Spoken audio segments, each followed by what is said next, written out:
The Apollo University, University of Leicester. 35 lakhs fees for 3-year BTech CSE UK.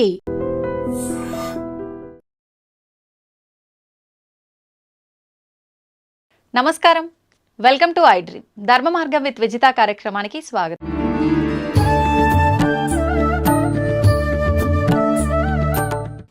స్వామిజీ, తల్లిని మించిన దైవం లేదు అంటుంటారు కదా, మరి అంటే భగవంతుడి కన్నా తల్లే గొప్పదా, లేదు తల్లిని మించిన దైవమే లేదు అంటున్నారు, భగవంతుని కంటే కూడా తల్లే గొప్పదా అంటే ఏం చెప్పొచ్చు? అసలు దేవుడు ఉన్నాడో లేదో నీకు తెలియదు, కానీ దేవుడు ఉన్నాడు అని చెప్పేవాళ్ళలో ఇద్దరు. మొదటిది తల్లి, ఆ తర్వాత జ్ఞానము కొంచెం వచ్చినాక చెప్పేవాడు జ్ఞాన గురువు. తో గురు బినా విద్యానహి అన్న మాట అందుకే వచ్చింది. దేవుడు గురువు ఇద్దరు నడిచొస్తుంటే నువ్వు ఎవరికి నమస్కారం పెడతావు అని రామదాసును తుకారం లాంటి వాళ్ళని అడిగితే నా గురువుకే పెడతాను ముందు, దేవుడు ఏంటి లెక్క. దత్త చరిత్రలో ఒక గురువుకు జబ్బు చేస్తుంది, ఆయన కావలసి కల్లా ఆ జబ్బు తెచ్చుకుంటాడు, శిష్యులను పరిశీలన చేయాలని. నాకు రోగం వస్తుంది, నన్ను కాశీకి తీసుకుపోండి. 6 సంవత్సరాలు ఈ జబ్బు ఉంటుంది. ఆ జబ్బు టైంలో నేను ఏం మాట్లాడతానో ఏం చేస్తానో అన్నీ భరించి నా ఒళ్ళు తుడిచి శుభ్రం చేసి నాకు భోజనం పెట్టే శిష్యుడు ఎవరైనా ఉన్నాడా మీలో అంటాడు. కుష్ఠరోగం అంటేనే డేంజరు, అది మళ్ళీ అంటువ్యాధి, మేము రామంటాడు. దిలీపుడు అనే ఒక శిష్యుడు గురువా నేను వస్తానంటాడు. ఈయనతో పాటు కాశీకి తీసుకెళ్తాడు. ఆయనకు ఆ మరుసదినమే కుష్ఠవ్యాధి సంక్రమిస్తుంది. పోయి భిక్ష తెస్తే సరిపోలేదు అంటాడు. రోగం వచ్చింది కదా అని చెప్పేసి సేవలు కదా నానా తిట్లు చీదరించుకోవడాలు అన్నిటినీ భరిస్తా సేవలు చేస్తాడు. 5 ఏళ్ళు అయినాక దేవుడు ఆయన ఎదురుగా ప్రత్యక్షమవుతాడు ఆ దీపకుడి ముందు.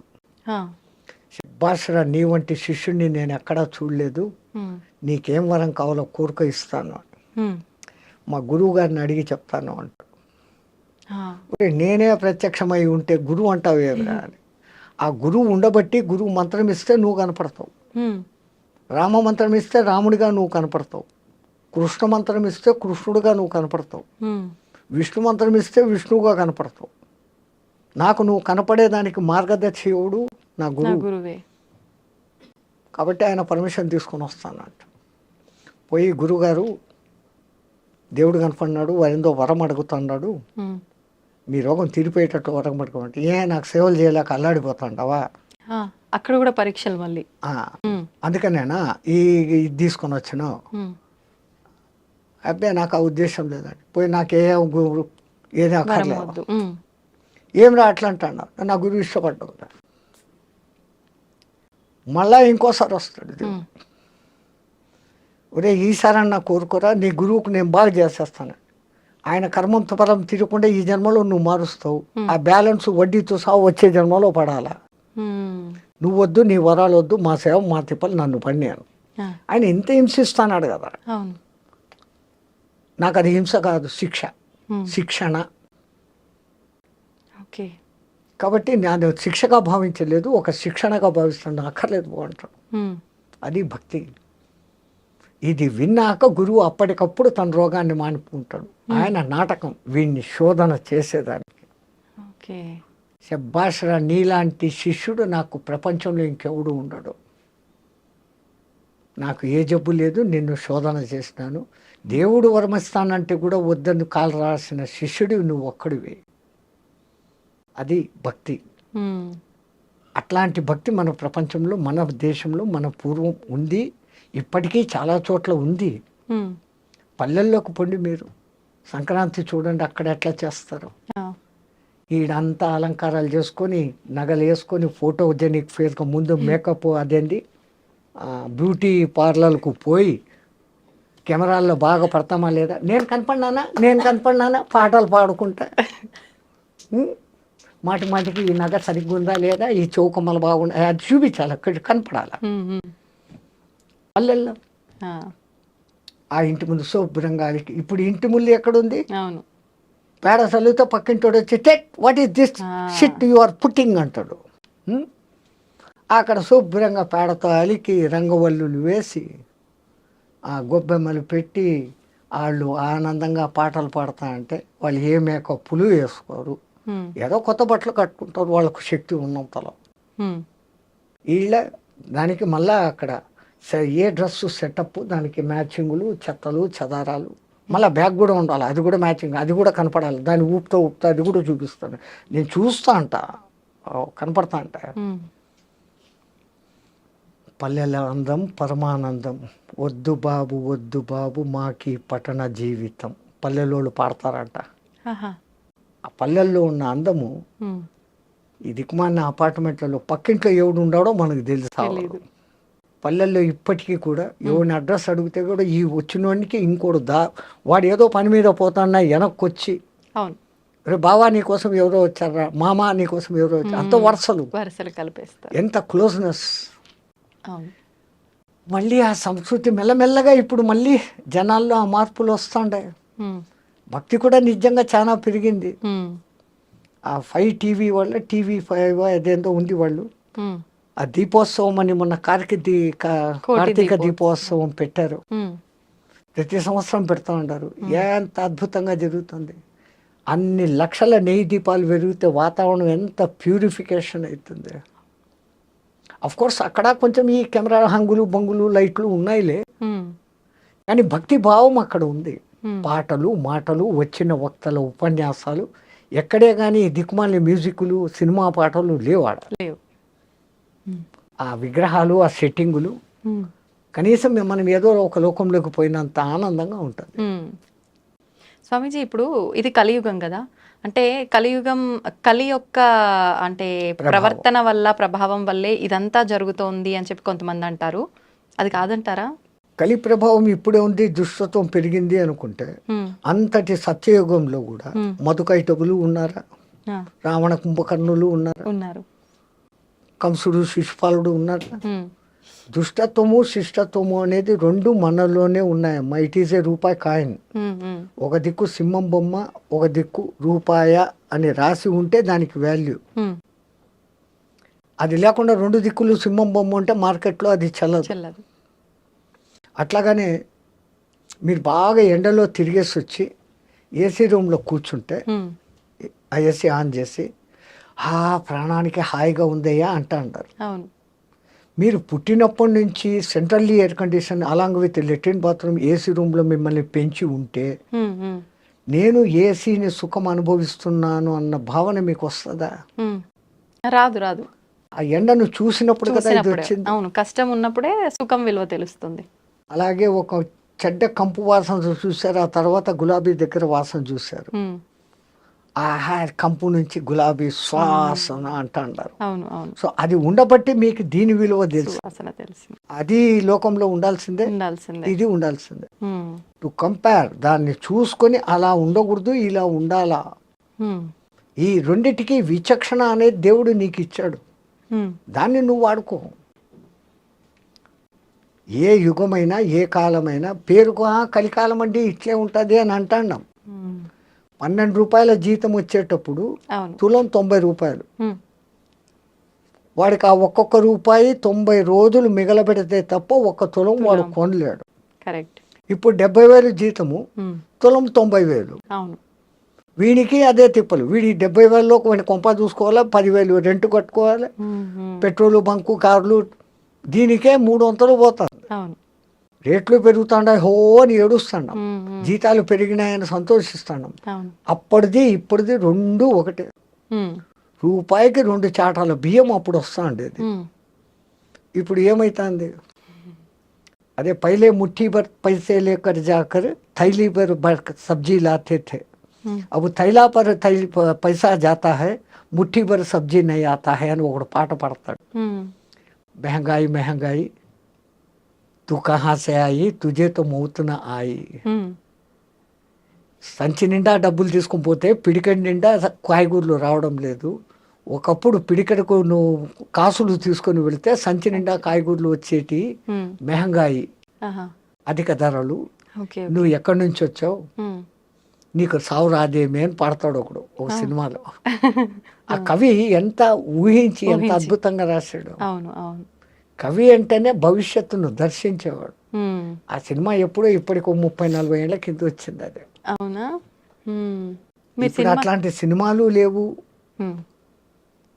మంచి సందేశాన్ని ఇచ్చే సినిమాలు లేవు.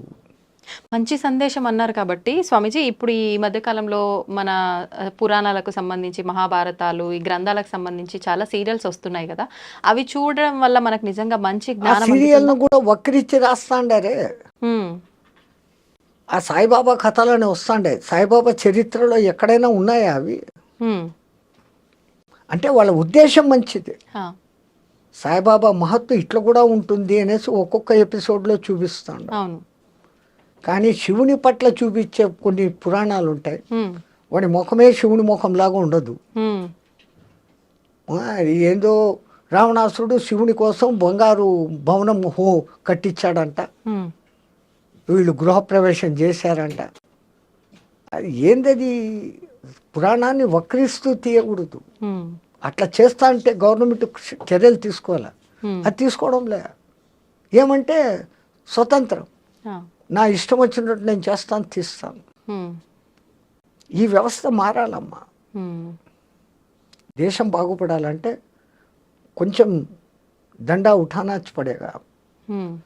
మనవి సనాతన ధర్మం ఇది. హ్మ్. దీన్ని వక్రీకరించినోడికి జైలు శిక్ష అని ఏంటి ఇట్లాంటి చెత్త సినిమాలన్నీ వస్తాయా? అవును. హ్మ్. అంటే స్వామీజీ, ఇప్పుడు ఆహారం అన్నారు కదా, సాత్విక ఆహారం అని చెప్పి, అంటే మాంసాహారం తినే వాళ్ళు కూడా ఉంటారు. ఈ మధ్య కాలంలో అసలు మాంసాహారం తినాలని ఎక్కడ రాసి పెట్టలేదు. మాంసాహారం తినడం తప్పు, అది నిషేధం అని చెప్పి చెప్తున్నారు. మరి నిజంగా మాంసాహారం తినడం తప్పు అయితే మనకు కొన్ని ప్రాంతాల్లో దేవతలకే బలిచ్చి దాన్ని నైవేద్యంగా నివేదన చేసి తినే ఒక సాంప్రదాయం కూడా కొన్ని ప్రదేశాల్లో ఉంది. మరి మాంసాహారం నిషేధం అని ఎలా చెప్తారు? కరెక్ట్ మీరు అన్నది. హ్మ్. దేవతలు బలి అడుగుతారు, హ్మ్. ఆ బలి వాళ్ళకి ఇవ్వాల్సిందే. హ్మ్. బలి ఇచ్చినారు, ఆ. మళ్ళీ ఇచ్చిన దాన్ని ఇంటికి తెచ్చుకొని తింటున్న దేవుడు. హ్మ్. అలా తెచ్చుకో. నీ జిహ్వ చాపల్యానికి ఆ. దాన్ని దేవుని పేరు చెప్పి బలి ఇచ్చి నువ్వే తింటున్నావు. దేవత తిందుగా. ఆ. కానీ దేవత కోడిని అడిగింది, మేకను అడిగింది, దున్నపోతును అడిగింది. ఓకే. ఏ మేక, హ్మ్. ఏ కోడి, ఏ దున్నపోతు అనేది మనకు అర్థం కాక హ్మ్. అవి ఇస్తాను. ఆ. మనలో ఒక కోడి ఉంది, మనలో ఒక మేక ఉంది, మనలో ఒక దున్నపోతుంది. ఏంటి స్వామి? వాటిని బలి ఇయ్యిరా అంటుంది. అవేంటి? కోడి ఏమంటుందమ్మా? కుక్కురుకు అంటుంది. కోరిక కోరిక కోరిక అని మనం అంటున్నాంగా. ఓకే. అవసరమైనటివి, అవసరం లేనటివి, దిక్కుమాలిన కోరికలు కోరుకుంటాండామే. హ్మ్. నీ అతి కోరికలోనే ఆ కోడిని నాకు బలి ఇచ్చేరా. ఆ. ఎంత నువ్వు కోరికలు తగ్గించుకుంటే నువ్వు అంత హ్యాపీగా ఉంటావు. కోరికలు ఉండాల్సిందే. హ్మ్. అతి కోరికలు, దురాశ కోరికలు, ఆశ దురాశ అంటాం కదా, అత్యాశ, హ్మ్. అవి ఉండకూడదు. ఆశ ఉండాలా, ఓకే. కోరికలు ఉండాలా. హ్మ్. నేను బాగుండాలా, సమాజం బాగుండాలా, అందరూ బాగుండాలా. ఇది ఎట్లుంది? అవును. నేనే బాగుండాలా అనేది ఎట్లుంది? అవును. అటువంటి కోడిని నాకు బలి ఇయ్యి. ఇంకా మేక హ్మ్. అదేమంటుంది చెప్పండి? శబ్దం చేసి చూపించాలా స్వామీజీ? మే మే మే అంటుంది. మై మై మై, నాది నాది నాది. వామ్మో, ఇంత అర్థం ఉంది. నాది కాదురా, హ్మ్. మనది మనది అనడం నేర్చుకో. ఆ. నీలో ఉన్న ఆ నాది అని అరిచే ఆ మేకను నాకు బలి. ఇంకా మీ తెలుగులో అంటారు దున్నపోతు మీద వాన కురిసినట్లు. అవును. అవును. ఎవడు ఎట్లా పోతే పర్వాలే, హ్మ్. ఎవడు మంచి చెప్పినా వినేది లేదు. నా దారి నాది. అవును. అదే బఫెలో అంటారు కదా దున్నపోతుని ఇంగ్లీష్లో. హ్మ్. ఇప్పుడు మనం అందరం బఫెలోలమే. అంతే అంటారా? ఎందుకంటే బఫేలోకి పోయి డిన్నర్ చేస్తాం కదా.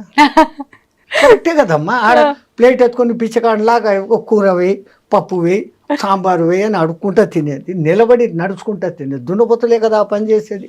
మనం ఏం చేస్తాం? హ్మ్. శుభ్రంగా ఒక కూర్చొని పీట కింద. కూర్చుని ఇంకో పీట ఎత్తుగా వేసి, భోజనానికి ఎత్తు పీట వేసి, హ్మ్. మనం చాప మీద కూర్చొని దాన్ని 3 సార్లు సంప్రోక్షణ చేసి దేవునికి అర్పించి ప్రసాదంగా తింటాం. హ్మ్. అది తినే పద్ధతి. అన్నం తినేటప్పుడన్నా ప్రశాంతంగా కూర్చోకుండా అవును. వాటితో మాటలు ఈయనతో మాటలు, ఆడొక చెంచా ఈడొక చెంచా, ఏం తిండేది? హ్మ్. మాకు టైం లేదు కదా స్వామీజీ. ఒకసారి అడిగాడు ఒక ఆయన, ఆ. ఏం నాయనా ఇంత లేటుగా వచ్చినావు? ఆ. బఫేకి పోయి వస్తున్నావు. అవును, నువ్వు బఫేల్లో పోయి వచ్చినావు, ఆ. బఫేల్లో అయ్యి వచ్చినావు. హ్మ్. ఏం స్వామి అన్నాడు. మళ్ళీ బఫేలో చేసే పని నువ్వు చేస్తాడు. అది పోతా పోతా గడ్డి కనపడిందంటే తింటా పోతానే ఉంటావు. అవును. సో ఆ లక్షణాలు కావు నీలో ఉన్న ఆ అలసత్వం, హా. అవికారత్వము, ఉమ్, అటువంటి దున్నపోతు నీలో ఉంది. ఉమ్, నువ్వు దున్నపోతు కాదు, మనిషివి. నీలో ఉన్న ఆ దున్నపోతుని మాకు బలి దేవతలు కొడతారు. ఉమ్, వాళ్ళు కోరుకున్న అసలు బలి అది. మనం జిహ్వ చాపల్యానికి నోరేయి మసాలా పక్కింట్లో ఎవడో వండాడు, మనం వండాలి. అవును. ఓకే. ఇంకా కొంతమంది వాడి కోడి కూర తినాలని ఉంది, ఇంట్లో తినకూడదు అని అన్నారంటే ఆ. వాడికి ఆ రోజు పూనకం వచ్చేస్తుంది. అమ్మోరు నన్ను అడిగారు 2 కోళ్ళు ఇయ్యి అని. ఆ. ఇంకా సచ్చినట్లు అమ్మోరు అడిగారు కోళ్ళు ఇస్తారు. ఇచ్చినాడంటే వీడి ఇంటికి తెచ్చుకొని దాన్ని జుట్టు పీకి కోడి పీకి అది సచ్చేటప్పుడు అది ఎంత బాధపడుతూ వస్తుందో ఉమ్, ఆ బాధే మనకి ఇప్పుడు శాపాల. ఈ దిక్కుమన్న కొత్త కొత్త రోగాలు, ఈ ప్రకంపనాలు, ఈ ప్రకృతి ప్రకోపాలు వచ్చేదానికి కారణం ఉమ్. ఆ జంతు ఘోష. మరి ఇప్పుడు సాత్విక ఆహారం అంటే మొక్కలకు కూడా ప్రాణం ఉంటుంది కదా గురూజీ, అది కట్ చేసిన తర్వాత దాన్ని కూడా చంపినట్టు అవదా? మేక కాలు ఇంచేసి కోసుకొని తిన్నాం, మేకకు మళ్ళీ కాలు వస్తుందా? రాదు. మీరు చెట్టు నరికేయండి, చిగురు వస్తుంది మళ్ళీ. దేవుడు మనకి ఇచ్చాడు ఇది. ఉమ్, ఇప్పుడు మాంసాహారం తినే జంతువులను మనం ఏం పేరు పెట్టి పిలుస్తాం? ఉమ్, క్రూర జంతువులు అంటున్నాం. అవును. కూరలు ఉన్నాయి దానికి, ఆ, దాని పేగుల డిస్టెన్స్ తక్కువ. ఉమ్, అది ఒకసారి తిన్నాక 4-5 రోజుల వరకు దానికి అరగదు. ఆ, బాగా తిని నిద్రపోతున్న సింహం దగ్గరికి మీరు పోయినా అది మళ్ళీ మన మీద పంజా విసరదు. ఉహుం, అది ఫుల్లీ సాటిస్ఫైడ్. ఆ, దానికి ఆ తిండి దేవుడు ఇచ్చాడు. ఓకే. దాన్ని క్రూర జంతువు అని పిలుస్తుండవు. ఉమ్, మరి నువ్వు తింటున్నప్పుడు నువ్వు ఎవడివి? ఉమ్, నువ్వు క్రూరుడివే. అవును. రెండవది, మాంసాహారం వండేటప్పుడు దాంట్లో దిక్కుమాలిన మసాలాలన్నీ వేస్తారు ఆ కంపు రాకుండా. ఉమ్, ఉమ్, ఈ మసాలాలు మనలో తమో గుణాన్ని రజో గుణాన్ని పెంచుతాయి. ఆహా. బాగా కారం తినండి, ఉమ్, కంట్లో నీళ్ళు వచ్చేంత కారం తినండి. ఎవడో ఒకడు ఒక మాట అనగానే హై నన్ను అంటావా అంటారు, వెంటనే వస్తుంది కోపం. వస్తుంది. అవును. ఈ కోప ప్రకోపాన్ని కామ ప్రకోపాన్ని పెంచేది కారణం ఉమ్, మనం తింటున్న ఆహారం. ఆహారం. తో మనకు దేవుడు ఈ కాయగూడ్లు పండ్లు ఎన్ని ఇచ్చాడు. ఉమ్, మీరు అన్నట్లు నిజంగా దాంట్లో కూడా ప్రాణం ఉంది, కానీ దాంట్లో మళ్ళీ చిగురించే శక్తి ఉంది. ఉమ్, ఉమ్, దీంట్లో అట్లా లేదు. అది ఒకసారి చచ్చిపోయింది, ఇంకా మళ్ళీ అది బతకదు అది. అవును. అయితే ఇప్పుడు మనం తీసుకునే ఆహార ప్రభావం వల్లే మనకు వచ్చే ఈ ఆరోగ్యానికి సంబంధించిన ఇబ్బందులు అనుకున్నాం కదా స్వామీజీ. మరి ఇప్పుడు చాలా వరకు మనం చేసుకున్న కర్మలను బట్టే మనకు ప్రతిదీ వస్తుంది అంటాం కదా. అంటే కొంతమంది ఆహారం, ఎటువంటి ఆహారం తీసుకున్నా కూడా మంచిగా ఉన్న వాళ్ళు ఉంటారు. అన్ని రకాలుగా మంచి పూర్తి హెల్తీ ఫుడ్ తీసుకున్న వాళ్ళు కూడా అనేక రకాల ఇబ్బందులకు గురవుతుంటారు. అది వాళ్ళ కర్మలను బట్టి ఉంటుంది. ఓకే. గత జన్మ కర్మానుసారం వాళ్ళకి ఏం జరగాలనో అవి జరుగుతూ ఉంటాయి. ఓకే. అయితే స్వామీజీ ఇప్పుడు ఈ రోజు పేపర్లో మీరు చూసి ఉంటారు, యాంటీబయాటిక్స్ ఎక్కువగా ఇస్తున్నారు జంతువులకు, అవి త్వరగా గ్రో కావాలని, అవును అవును, ఎక్కువ బరువు తూగాలని. అవి ఆ బయోటిక్స్ దాని మాంస కణాలలోకి చేరి మనం తింటున్నప్పుడు ఆ యాంటీబయాటిక్స్ మనకి నెగటివ్ రోగాలు తెచ్చేదానికి కారణభూతమైతాండాయని సైంటిస్టులు చెప్తాండారు. Okay okay. అంటే మాంసాహారం తినకుండా ఉండడమే ఉత్తమం. సరే, ఒక్కటి మీకు మాంసాహారం ఇష్టమే, ఆ జంతువులు తిన్నట్లే మేక పులి తిన్నట్లే, మేకను పులి తిన్నట్లే పచ్చి తినండి ఒకసారి. అమ్మా, అలా ఎలా సాధ్యపడుతుంది? బస్ హోగా, వెగటు పుట్టేస్తుంది ఒక్కసారి పచ్చిది మీరు తినగలిగినారు. ఒకవేళ 1/2 కిలో తిన్నారు అంటే 3 రోజులు అనారోగ్యంతో బాధపడతారు. It will not digest. దాన్ని చండాలంగా ఉడకబెట్టి దాంట్లో ఏందేందో మసాలాలు వేసి మిగిలితే మళ్ళీ ఫ్రిడ్జ్లో పెట్టి 2వ దినం వేడి చేసి ఇట్లాంటి ఫుడ్లన్నీ తినడం మూలంగానే మన మెటబాలిజం, టైం క్లాక్ అన్నీ దెబ్బతింటారు. కొన్ని ప్రాంతాల్లో పచ్చి మాంసం తినే మానవులు కూడా ఉన్నట్టుగా మనం చూస్తుంటాం. వాళ్ళు హ్యాబిచ్యువేటెడ్, వాళ్ళకు తరతరాలుగా వాళ్ళ జీన్స్ అది ఉంది. ఓకే. మనము తరతరాలుగా భారత రామాయణ కాలాల నుంచి ఆ ఋషిమునులు అందరూ కూడా సాత్వికాహారమే. అంతెందుకమ్మా, ఇప్పటికిప్పుడు భూమి మీద నీళ్లలో కాదు, నీళ్లలో తిమింగలాలు ఉంటాయి, భూమి మీద ఉండే అత్యంత బలమైన ఎత్తైన జంతువు ఏది? ఏనుగు. ఇంకా రెండోది ఖడ్గమృగం. అది పరిగెత్తా వచ్చి ఒక వ్యాన్ గుద్దిందంటే వ్యాన్ 3 పల్టీలు కొట్టి ఎగిరిపోతుంది. ఆ 2 తినేటి ఏంటి? గడ్డి. బలము తినే మాంసాహారంలో లేదు. కాయగూరలలో ఉన్నంత విటమిన్లు, ఖనిజాలు, లవణాలు మాంసాహారంలో లేవు. అన్నిటికన్నా విచిత్రము, ప్రపంచంలో ఏ జంతువు ఉడకేసి తినడంలే, అవి కంటద్దాలు పెట్టుకోవడంలే, చోటు మిషన్లు పెట్టుకోవడంలే. ఈ దిక్కుమాలనోడే పెట్టుకుంటున్నాడు. ఎందుకు అంటే ఉడకేసి తింటున్నాడు, సహజమైన తిండి తినడంలే. అందుకే ఇప్పుడు సహజ ఆహారము, పండ్లే తినండి, జ్యూసులే తాగండి, మళ్ళా పాతకాలం టైటిల్లోకే వస్తున్నాం. దునియా goal high, Phir Phir K ఉదర్ co he ఆ జాయేగా, మళ్ళీ అక్కడికే వస్తున్నాం. అయితే ఇప్పుడు ఆహారము మీరు చెప్పినట్టుగా ఆహారం పాతకాలంది రావటమే కాకుండా ప్రతిదీ కూడా వస్త్రాల దగ్గర నుంచి, పాత్రల దగ్గర నుంచి ప్రతిదీ పాతకాలంవి మళ్ళీ ఇప్పుడు వస్తున్నాయి కదా స్వామీజీ. తప్పదు. ఇప్పుడు పంచకట్టు మళ్ళా పెద్ద ఫ్యాషన్. అవును. ఎవడో సినిమాలో హీరో కట్టుకున్నా అంటే ఇంక అందరైతే అంతే. ఈ గొర్రెదాటుడు వ్యవహారం వదిలిపెట్టి ఇంకోతో కంపారిజన్ వదిలిపెట్టాలి. ఫస్ట్ నేనుగా ఉంటాను, నా వరకు నేను ఉంటాను, నేను బాగుంటే లోకము బాగుంటుంది, ఆ ఫీలింగ్తో ఉండగలగాలి. రెండవది న్యాచురల్గా ఏది వస్తుందో దాన్ని యాక్సెప్ట్ చేసుకోవాలి. పరమాత్ముడు ఒరే జాగ్రత్త పడు అని ముందు కొంచెం సైట్ తగ్గిస్తాడు, వెంటనే కంటద్దాల షాపు పోతాం, కళ్ళు పెట్టుకుంటాం, పండ్లు ఊడగొడతాడు, పండ్ల డాక్టర్ దగ్గర పోతాం, కొత్త పండ్లు కట్టుకుంటాం, వినకుండా చేస్తాడు, చోటు మిషన్లు పెట్టుకుంటాం.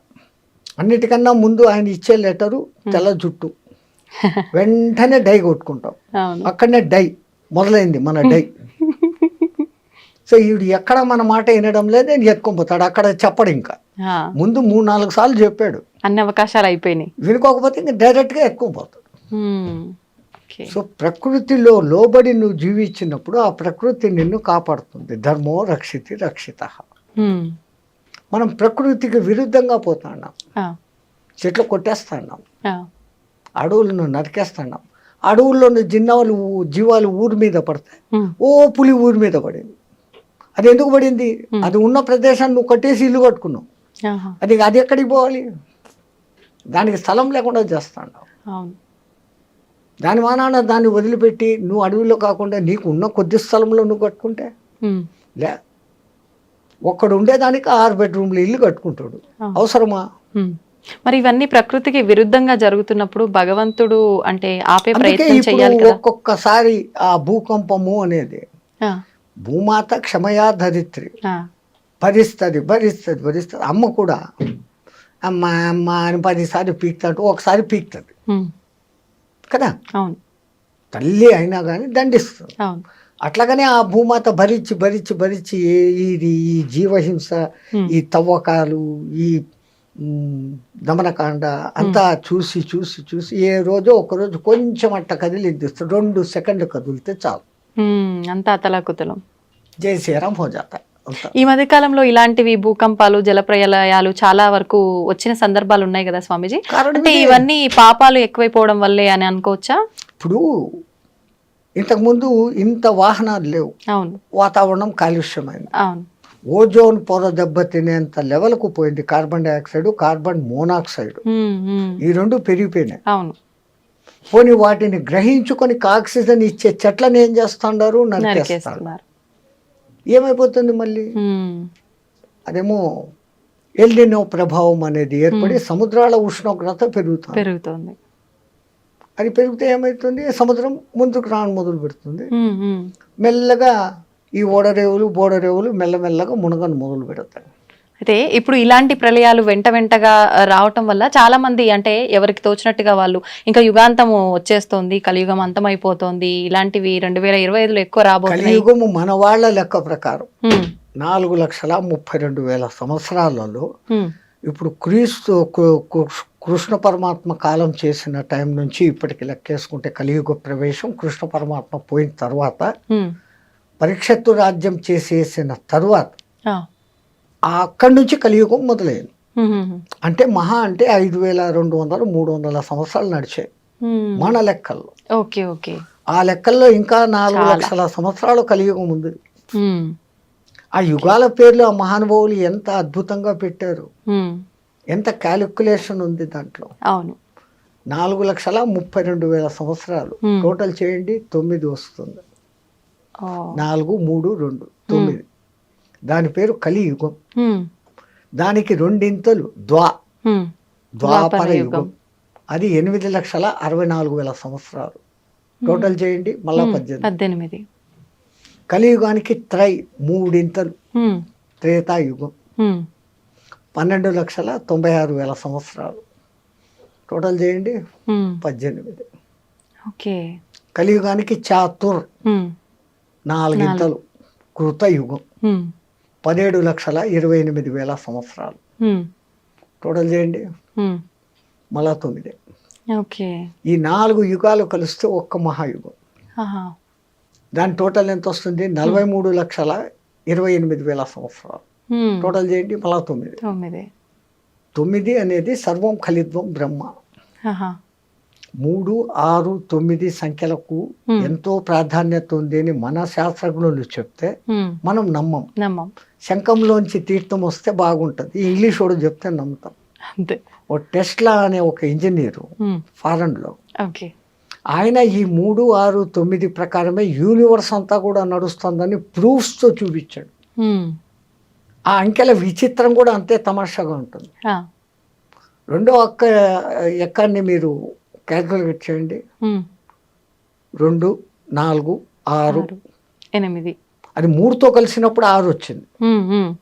2, 3, 6, 2, 4, 8, 2, 5, 10, మళ్ళా 1, 6, 20, 2, 6, 12, మళ్ళా 3తో కలిసింది, 3తో వస్తుంది.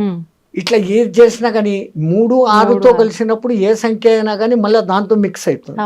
అది కానప్పుడు అది వివిధ సంఖ్యలను చూపిస్తుంది. 1 నుంచి 9 వరకు అంకెలేసి 3ను రౌండప్ చేయండి, 6ను రౌండప్ చేయండి, 9ను రౌండప్ చేయండి. మిగతాటి క్యాలిక్యులేషన్ చేస్తే ఈ 3, 6, 9తో కలిసినప్పుడు అది ఆ సంఖ్యను చూపిస్తుంది.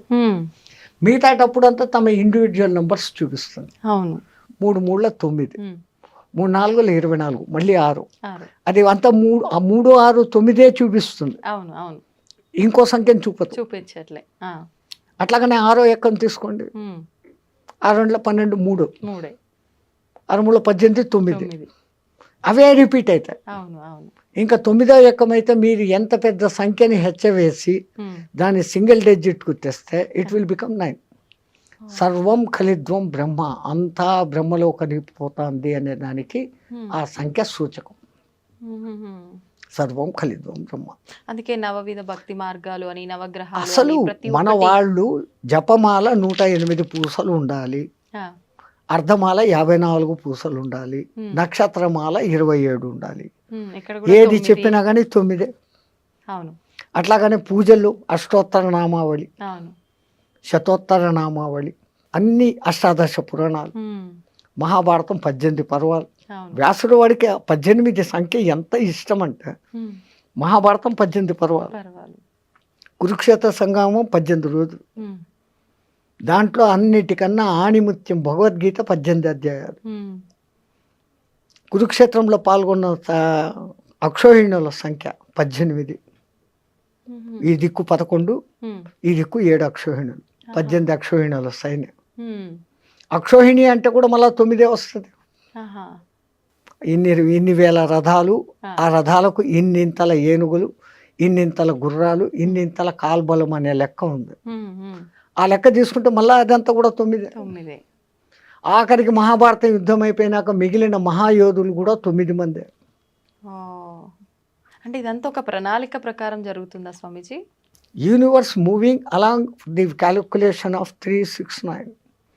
మీరు ఆయన టెస్లా గారి పుస్తకాలు రెఫరెన్సులు చూసి మీరు వచ్చింది కదా ఇప్పుడు ఈ గూగుల్ దాంట్లో చూసినారంటే ఆయన దాని గురించి ఇచ్చిన వివరణ బ్రహ్మాండమైన వివరణ. ఈవెన్ పిరమిడ్ నిర్మాణంలో కూడా 3, 6, 9ల కనెక్షన్ ఉంది. అంతెందుకు మన శ్రీచక్రం, అమ్మవారి శక్తులు 5, అయ్యవారి శక్తులు 4. 5, 4, అసలు గురుపూసలు 108 పెట్టి ఒకటి గురుపూస అని పెడతారు, ఆహా. జపం చేస్తామంట. ఆ. చేస్తే ఏమొస్తుంది అని అంటారు. ఇప్పుడు మన బతుకులంతా ఎక్కడుండే 27 నక్షత్రాల్లో ఉన్నాయి. ఒక్కొక్క నక్షత్రానికి 4 పాదాలు, 27 × 4 108. మనం 12 రాశుల్లో 9 గ్రహాల మధ్య బతుకుతాను. ఒక గురువు దగ్గర సరైన మంత్రదీక్ష తీసుకొని జపం చేస్తే నీ రాశి దోషాలు, నక్షత్ర దోషాలు, గ్రహ దోషాలు పోతాయి అనే దానికి ఆ సంఖ్యను పెట్టి ఆ అర్థంతో పెట్టినారు. అయితే ఇప్పుడు ఎవరికి తోచినట్టు వాళ్ళు ఇప్పుడు ఇలా వీడియోల రూపంలో ఎవరైనా చెప్పింది పట్టించుకొని ఆ మంత్రం కానీ శ్లోకం కానీ ఎవరికి వారంటే పలానా ప్రాబ్లంకి ఈ మంత్రం పారాయణ చేయండి, జపం చేయండి అని చెప్తూ ఉన్నారు. అలా ఎవరికి వాళ్ళు చేసుకుంటున్నారు గురు ఉపదేశం లేకుండా. అది నిజంగా ఫలిస్తుందంటారా స్వామీజీ? దాని ఫలితం చాలా లేట్ అవుతుంది. గురు ద్వారా తీసుకోబడినప్పుడు నేను ఇప్పుడు గురు ఛత్ర ఛాయలో ఉన్నాను, నాకు ఒక గురువు ఇచ్చినాడు అన్న ఒక సగం బలంలో ఎంట్రీ అవుతుంది. అవును. పుస్తకాలు చూసేసి ఎవడో టీవీలో చెప్పేశాడు అది వినేసి చేసుకుంటే అది కాదు. గురుమంత్రం ఇవ్వడము ఎంత విధానం పెట్టారు మన పెద్దలు. ముందు వాడు మంత్రం తీసుకునేకి అర్హుడా కాదా అనే దానికి ఆ కాలంలో కొంతకాలం నా దగ్గర సేవ చేయి, ఆ తర్వాత నీకు దీక్ష ఇస్తాననే వాళ్ళు గురువులు. ఊరికి వచ్చి ఏదో 10,000 డబ్బులు తీసుకో దక్షిణ, ఇన్ని పండ్లు బట్టలు తీసుకో, ఇచ్చే మంత్రం అంటే ఇచ్చేస్తాడారు. అందున నీకే దేవుడు ఇష్టమో అడిగి ఆ మంత్రం ఇస్తాడారు. అట్లా జరగదు ఆ కాలంలో. అసలు ప్రశ్నోపనిషత్తులో ఎంత అద్భుతంగా చెప్పాడమ్మా. గర్గముని కొడుకు, గౌతముని కొడుకు, ఒక రాజు కొడుకు, ఇట్లా 6 మంది మహర్షులు అడవిలో పిపిలాద మహర్షిని వెతుక్కుంటూ వస్తారు. ఆయన కనపడినాక దండ ప్రమాణాలు చేసి చేతికి దర్భలు ఇస్తారు. ఆ కాలంలో అది సవిత్ప్రాణి అయిపోవాలా. వాళ్ళకేం కావాలా? ఆవులు, గడ్డి, ఈ 2 కావాలి. ఎవరినైనా మీరు అంటే నేను ఫలానా ఆయన కొడుకు, నేను ఫలానా. అమ్మ అంత గొప్ప వాళ్ళ కూర్చోండి అని వాళ్ళకి ఆర్ఘ్యపాదాలు ఇచ్చి, ఏంటి నన్ను ఎత్తుకుంటే ఎక్కడికి ఎందుకు వచ్చారు? వాళ్ళు అంటారు మాకు కొంచెం అనుమానాలు ఉన్నాయి, మా తండ్రులను అడిగాం, వాళ్ళు మాకు తెలీదు, ఆ పిప్పిలాదుడు తప్ప ఇంకెవడు చెప్పేవాళ్ళు లేడు, మీరు ఆయన్ని పోయి పట్టుకోండి అన్నాడు, మేము వెతుక్కొని వచ్చాం, మాకు ఆ సమాధానాలు కావాలా. రావడం, సమాధానాలు అడగడం, నేను చెప్పడము, అంతేనా? గురు శిష్య సంబంధం లేకపోతే కాదు. కొన్నాళ్ళు నా దగ్గర సేవ చేయండి, ఆ తర్వాత మీ అనుమానాలు ఏదో అడగండి. ఒక బాంబు వేశాడు అక్కడ, నాకు తెలిస్తే చెప్తాను అన్నాడు. 1 సంవత్సరం నా దగ్గర సేవ చేయండి, సేవ చేసినాక మీ ప్రశ్నలు అడగండి, నాకు సమాధానం తెలిస్తే చెప్తాను. మనం ఈ కాలం వాళ్ళం ఏమనుకుంటాం? సంవత్సరం సేవ చేస్తాం, అడుగుతాం, నాకు తెలుదురా అన్నాడంటే మన గతి ఏం? సంవత్సరం పాయా. మన మెంటాలిటీ. వాళ్ళు ఆజ్ఞాపించండి గురుదేవా, ఏం చేయమంటారు? నువ్వు ఆవులు మేపకరా, నువ్వు సమిధలు తీసుకురా, నువ్వు గోశాల శుద్ధం చేసి సంథింగ్ డ్యూటీలు చెప్పేస్తున్నారు. వీళ్ళు డ్యూటీల్లో సర్వనిమగ్నం అయిపోయినారు. సంవత్సరమైన సంగతి కూడా తెలియదు. ఒక దినం సాయంత్రం 4 గంటలకు వాళ్ళంతా ఆవులు మేపుకొని అంతా వచ్చి కూర్చున్నప్పుడు, నాయన స్నానం చేశారండి, మీరేదో ప్రశ్నలు అడుగుతామన్నారు కదా. సంవత్సరం అయిపోయిందా గురువాడు? అయిపోయింది అన్న. ఇలా స్నానం చేశారు, వచ్చినారు, మీ ప్రశ్నలు ఏదో అడగండి, నాకు తెలిస్తే చెప్తాను. మళ్ళీ మొదటిది, వీడు అసలు నా దగ్గర పనిచేసే అర్హుడా కాదా, ఈ సంవత్సరంలో వాని మెంటాలిటీ ఏంటి, వాని మనోక్షేత్రం శుద్ధమైందా లేదా. మనస్సు అనే పొలం, క్షేత్రం శుద్ధం చేయిందా, వీడు అర్హుడు అని ఆయన కనిపిస్తాడు. అప్పుడు అంటాడు. కానీ రెండోసారి నాకు తెలిస్తే చెప్తాను అని చెప్పడం, నాకే తెలుసు అన్న గర్వం ఎవరికి ఉండకూడదు. అప్పుడు అంటాడు, ఒకడు అడుగుతాడు, ఈ జీవుడు రాకేంటి, పోకేంటి, చంద్ర మార్గం ఏంటి, సూర్య మార్గం ఏంటి, ధూమ మార్గం ఏంటి, అసలు పురుషులలో షోడశ పురుషుడు అంటాడే ఎవడు అతను, ఇట్లాంటి మహత్తరమైన ప్రశ్నలు మళ్ళీ వేస్తాడు. ఇంకా అదంతా పెద్ద విషయం. ఈ సంగతి ఎందుకు చెప్తున్నానంటే, ఒక గురువు ముందు శిష్యుణ్ణి శోధన చేస్తాడు. ఇప్పుడు ఫీజులు తీసుకొని స్కూళ్ళల్లో కూర్చొని జీతాలు తీసుకొని 30 మందిని వేసేసి మేకమందలాగా చెప్పి ఇడిచిపెట్టడం కాదు. అప్పుడు ప్రతి ఒక్కడు వింటున్నాడా లేదా, వానికి అర్థమైందా లేదా, వాడు ఏ స్థాయిలో ఉన్నాడో వానికి ఆ స్థాయిలో నేర్పించు, తనంత వాడిని తనకన్నా మించిన వాడిని చేసేవాళ్ళు ఆ కాలంలో గురువులు. ఇంకా వాడు మంత్రదీక్షకు అర్హుడు అనుకున్నప్పుడు ఏకాంతానికి తీసుకుని వెళ్ళి ఒక బట్ట వాని చెవు మీద వేసి ఆ చెవులో గురుమంత్రం 3 సార్లు మీ చేత చెప్పిస్తాడు. ఎందుకంటే అక్షర దోషం లేకుండా పలుకుతున్నాడా, లేకుంటే ఏదైనా అక్షర దోషంతో పలుకుతున్నాడా? అక్షర దోషం ఉంటే ఏమవుతుంది స్వామీజీ? ఏమన్నా దోషమా మళ్ళీ అది? చాలా దోషం. మరి ఇప్పుడు మాలాంటి వాళ్ళమంతా తెలిసి తెలియక ఎవరైనా మంత్రం చెప్పగానే మాకు ఎలా తోస్తే అలా చదివేస్తున్నాము. అది మన పూర్వీకులు చాలా జాగ్రత్త పరులమ్మా. రాబోయే కాలాలలో ఈ పుస్తకాలు ప్రింటింగు వస్తుంది. అవును, అవి చూసేసి ఎవడికి వాడు మంత్రాలు చదివేస్తాడు. అవును. ముద్రా రాక్షసం జరుగుగా కానీ ఒక శాపం పెట్టేస్తున్నారు. Printing mistake. సో నువ్వు ఒకటి చదవాల్సింది ఇంకోటి చదువుతావు. అవును. నువ్వు 1000 సార్లు 1,00,000 సార్లు చదివినా అది నీకు సిద్ధించదు. ఒక్కొక్కసారి ఉల్టా కూడా చూపించేస్తుంది ప్రభావం. ఒక ఉదాహరణ, ఇంద్రుని సభలో త్వష్ట ప్రజాపతి కొడుకు ఒకడు ఉండేవాడు. వాడి పేరు త్రిశూరుడు. పేరుకు తగినట్లు వానికి 3 తలకాయలు. ఒక తలకాయతో వేదం చదివేవాడు, ఒక తలకాయతో సురా తాగేవాడు, అమృతం తాగేవాడు. రాక్షసుల సహవాసంతో ఒక తలకాయతో సారాయి తాగేవాడు. ఇంద్రుడు ఎన్నోసార్లు నువ్వు త్వష్ట ప్రజాపతి కొడుకురా, ఇదేం దుర్మార్గం బుద్ధి, తాగకూడదు ఆడు ఇనుకోలే. ఇంద్రుడు 3 తలకాయలు నరికేశాడు. త్వష్ట ప్రజాపతి కోపం వచ్చింది. ఆయనకు ఉన్న శక్తి ఇంద్రుడిని చంపేంత శక్తి కాదు. ఇంద్రుడు అంటే మీకు ఈ సినిమాల్లో చూపించే ఇంద్రుడు కాదు. ఎవడో తపస్సు చేసుకుంటా పాడు చేసేదానికి రంభ ఊరోసుని పంపాడు, ఏమో చేశాడు అని మనకి ఈ కథలే తెలుసు. ఇంద్రుడు అంటే ఎటువంటి వాడు అంటే ఒకడు తపస్సు చేస్తుంటే వాడిలో ఇంకా కామము క్రోధము ఉందా లేదా అని టెస్టింగ్ చేస్తాడు. ఆ టెస్టింగ్లో వాడు ఓడిపోయినాడు అంటే వాడు పూజ అర్చన చేస్తున్న ఏ దేవునికైతే తపస్సు చేస్తున్నాడో వాడి దగ్గరికి పోయి వాడిలో ఇంకా కామ క్రోధాలు పోలే, ఇప్పుడే వరం ఇయ్యద్దు, హీఈస్ నాట్ ఫిట్ అని చెప్పే డ్యూటీ ఆయనది. ఇప్పుడు మాలాంటి వాళ్ళ ప్రతి ఒక్కరు చేసే పూజల్లో కూడా ఇలానే జరుగుతుందంటారా?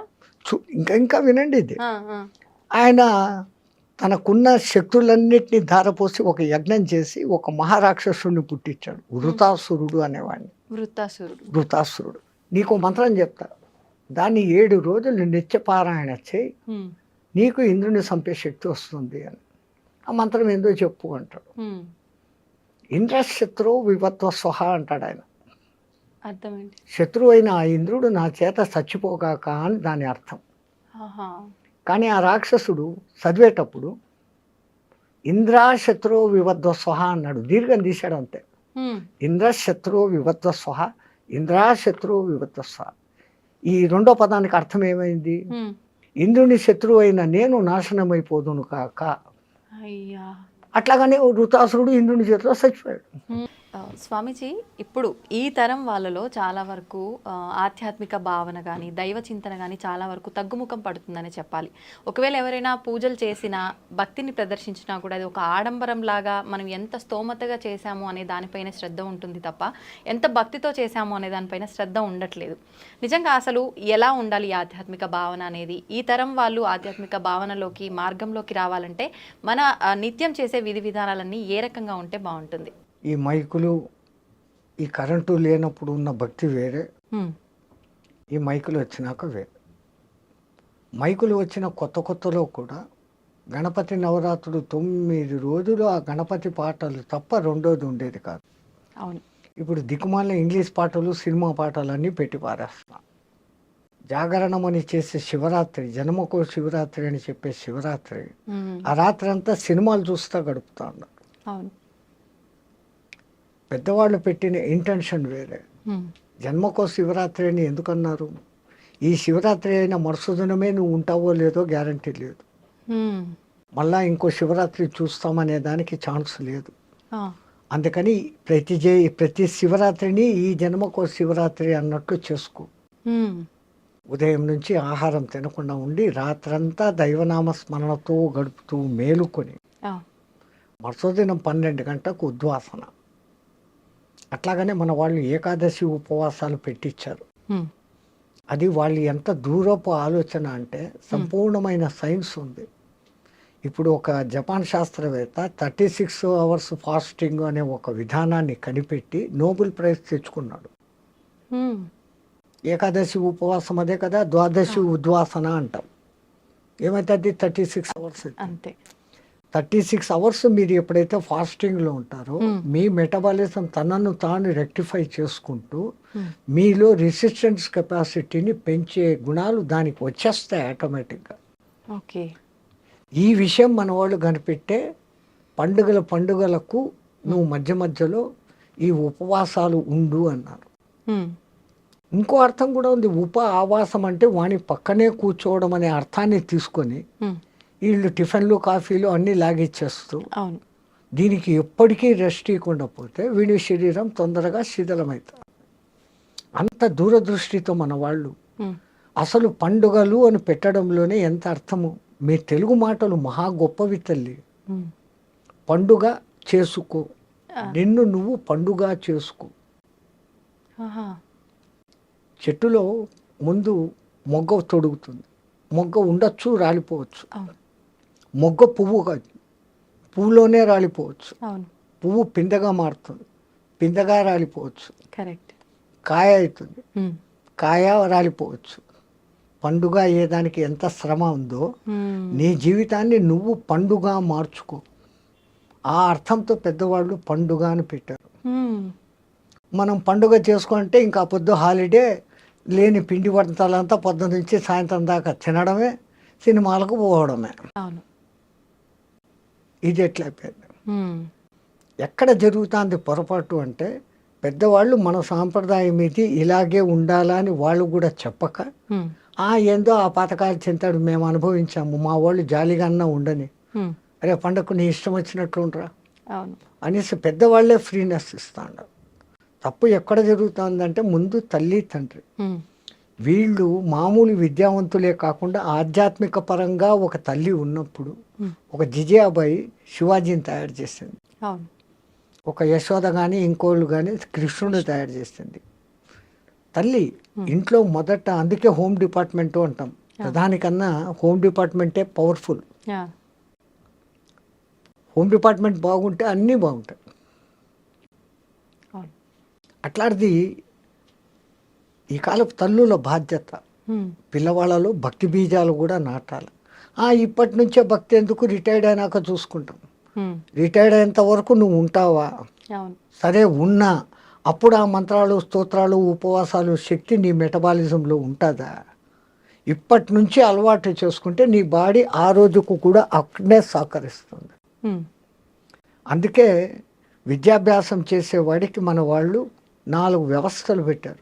బ్రహ్మచర్యం, విద్యాభ్యాస కాలం అంతా కూడా మంచి విద్య నేర్చుకో, ఆ తర్వాత గృహస్థాశ్రమంలోకి ప్రవేశించు, ఆ తర్వాత కొడుకులో పెండిళ్ళు అయిపోయినాక భార్యను అనుమతి తీసుకొని నువ్వు వస్తావా ఉంటావా, అక్కడ మన ఇద్దరం స్నేహితులు అన్నట్లు వానప్రస్థం.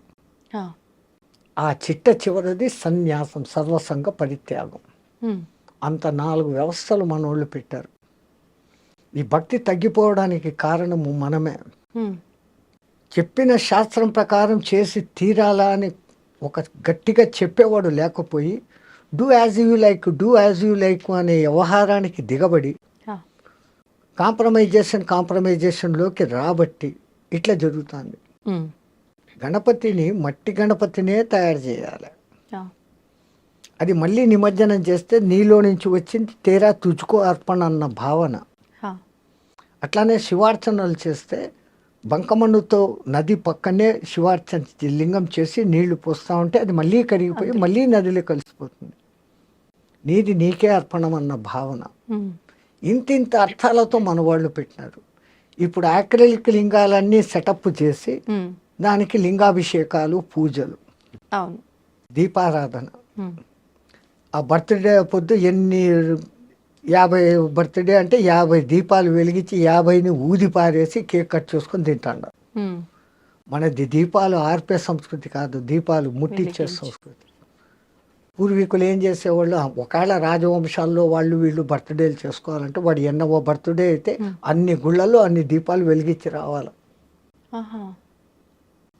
దీపం జ్యోతి పరబ్రహ్మ దివ్యన సాధ్యతే సర్వస్వం దీపం సర్వతమోవహ అని దానికి చెప్తూ ఆ దీపం వెలిగించాలి. ఒకప్పుడు సూర్యభగవానుడు మునిగిపోతూ అయ్యో నేను పోతా ఉండనే రాత్రి చీకటి అయిపోతే ఈ జనాలంతా ఏమవుతారు అనుకుంటే ఒక చిన్న దీపం చెప్పిందంట, డోంట్ వరీ డోంట్ బాదర్, నేనున్నాను, నువ్వు బోట్ రెస్ట్ తీసుకో, రేపు పొద్దున రా అనిందంట.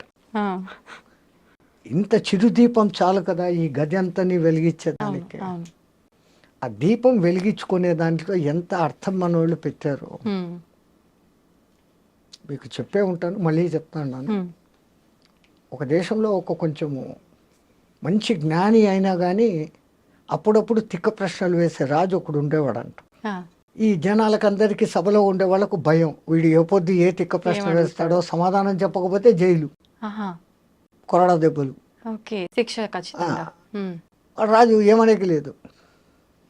అట్లా బిక్కు బిక్కుమంటా అన్న ఒక దినము ఈయనకి తిక్క ప్రశ్నలు వేసే మూడు వచ్చింది. సభలో అందరూ జాగ్రత్తగా వినండి, నాకు 3 అనుమానాలు వచ్చాయి, దాన్ని తీర్చాల. వీళ్ళ గుండెల్లో రాయబడింది, వీడు ఏం అడగబోతాం. 3, ఒకటి కాదు, ఒకటి అడిగితేనే చెప్పలేము.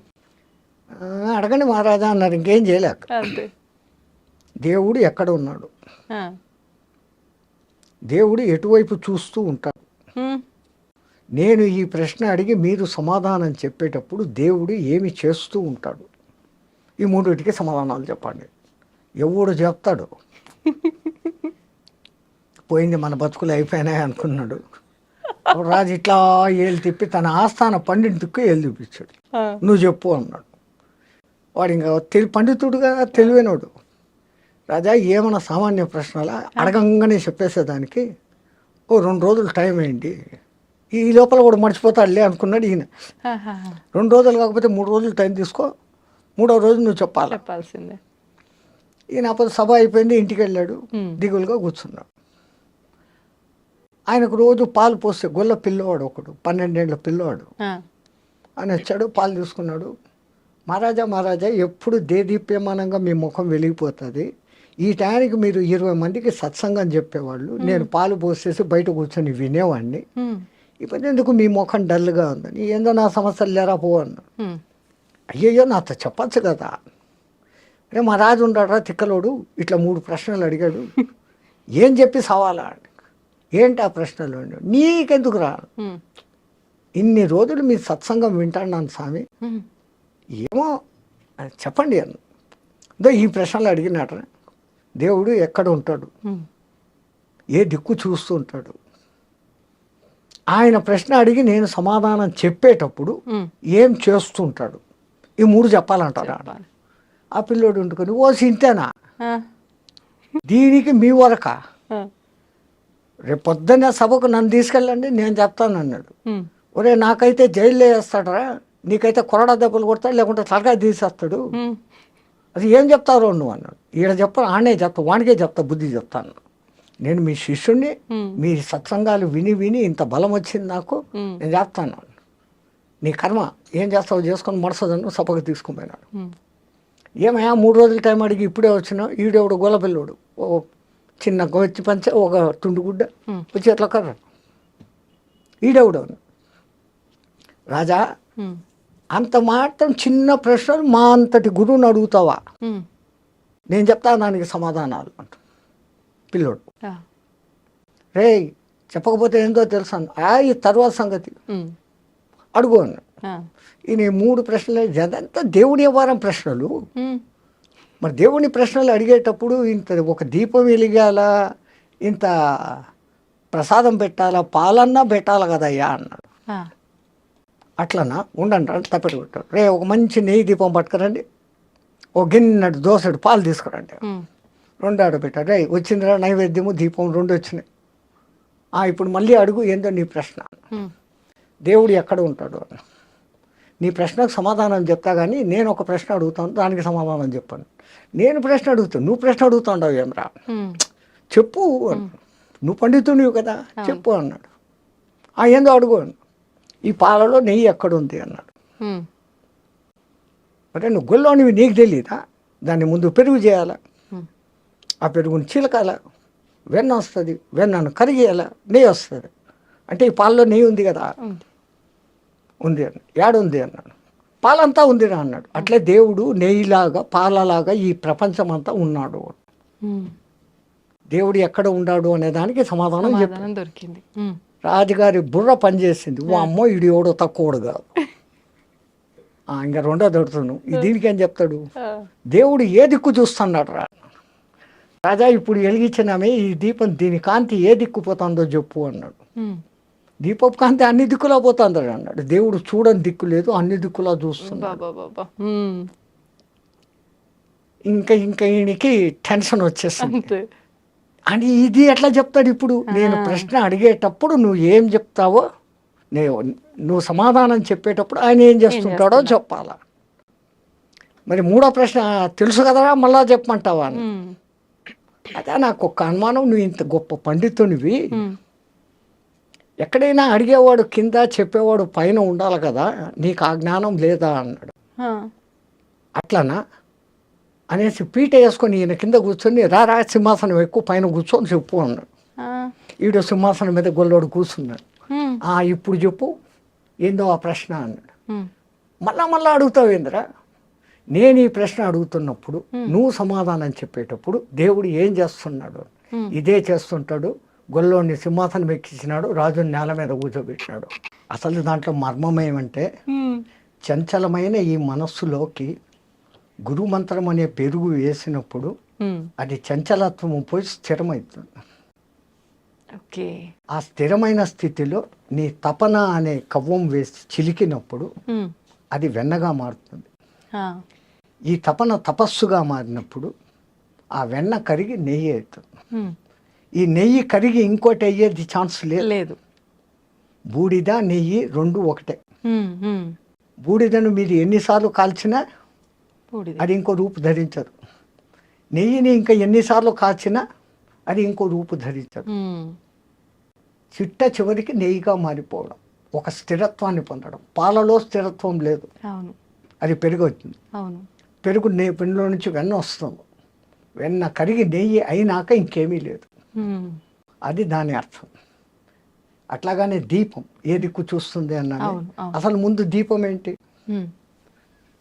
చంచలమైన మనస్సుని స్థిరంగా పెట్టి దాంట్లో భక్తి అనే నూనె పోసి గురువు ఇచ్చిన మంత్రం అనే ఒత్తి వేసి నువ్వు తప్పించినప్పుడు ఆరణిలో మంటలాగా పుట్టి ఆ జ్యోతి వెలుగుతుంది. అది మనలో పుట్టే జ్ఞానజ్యోతి. అందుకని మన పూర్వీకులు నీలో జ్ఞానజ్యోతి వెలగాలంటే ముందు భక్తి ఉండాలి.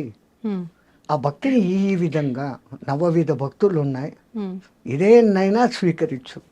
ఈ నవవిధాలు కాకుంటే ఇంకా ఫైనల్ భక్తి ఇంకోటి ఉంది, వైరభక్తి. అంటే శత్రుత్వపు భక్తి.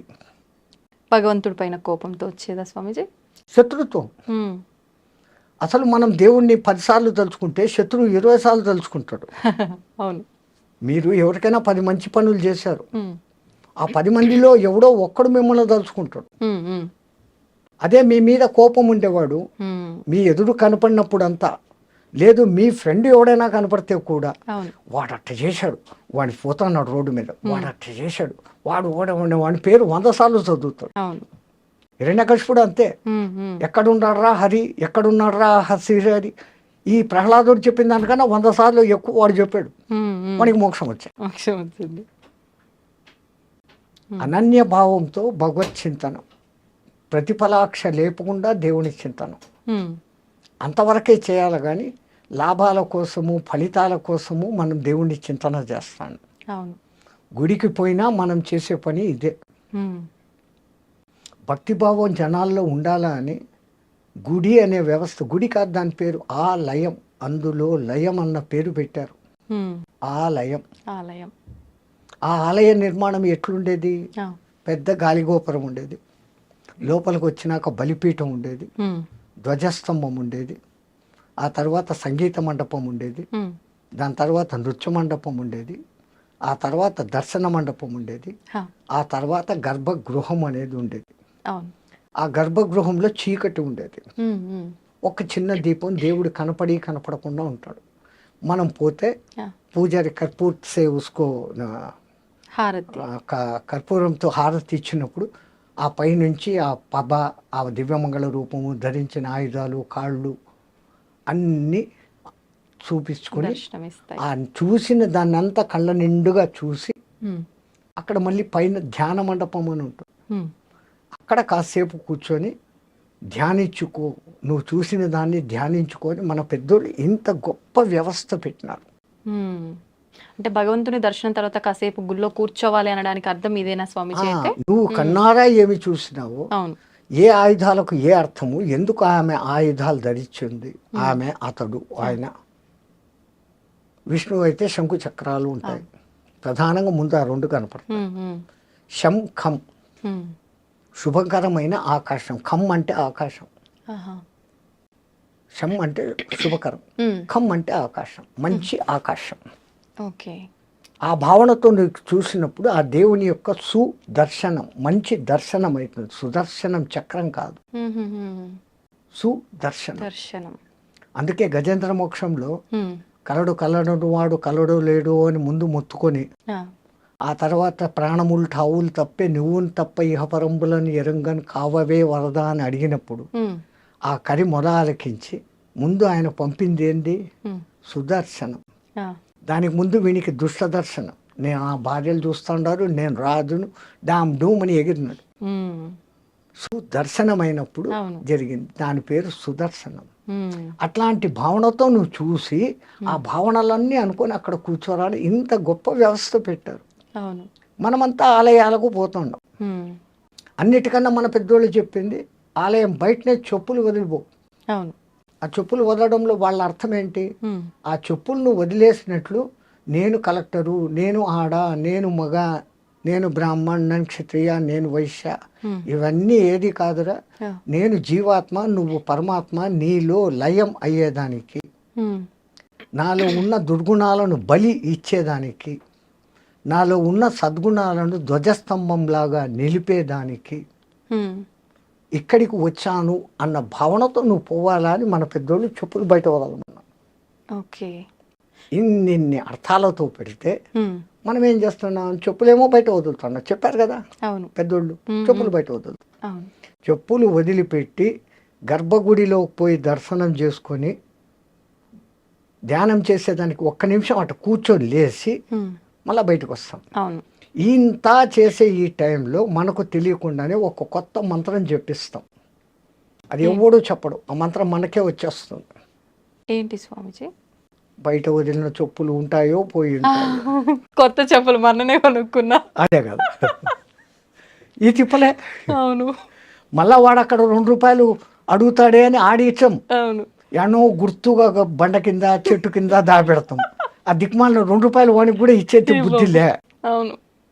ఇంత ఈ బుద్ధులు పెట్టుకుని వాడి దగ్గరికి పోయి మళ్ళీ ఆడ వాడిని రికమెండేషన్లు అడగడాలు. ఆ, మా మొగుడికి ప్రమోషన్ 3 ర్యాంకుల ప్రమోషన్ వస్తే 3 టెంకాయలు కొడతా. ఉమ్, కొంపదీసి 2 ర్యాంకులు వచ్చినాయి అనుకో, 2 టెంకాయలు. 1 ర్యాంకు వచ్చింది అనుకో, 1 టెంకాయ. ర్యాంకు రాలేదు అనుకో, అసలు టెంకాయ కొట్టం.